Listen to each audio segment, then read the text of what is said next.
একটা ঘন জঙ্গলে থাকত ৩ বন্ধু।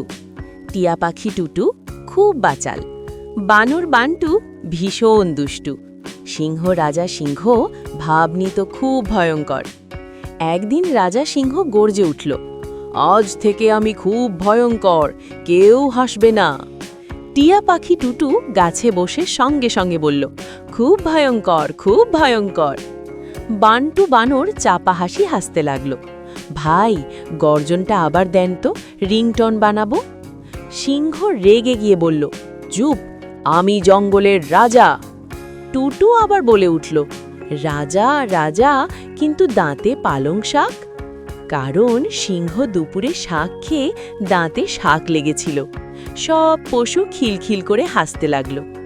বান্টু তখন সুযোগ বুঝে বলল, রাজা, আপনি যদি সত্যি ভয়ঙ্কর হন তাহলে এই কলাটা না খেয়ে দেখান। সিংহ কলা দেখে ভয় পেয়ে লাফ দিয়ে উঠল, এইটা পিচ্ছিল, পিছলে যাব।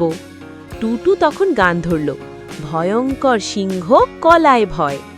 শেষে সিংহ নিজেই হেসে ফেলল, বলল, ঠিক আছে, ভয়ঙ্কর থাকা বাদ, তোমরা না থাকলে জঙ্গল একদম বোরিং। ৩ জন মিলে হাসতে হাসতে বলল, হাসি সবচেয়ে বড় শক্তি।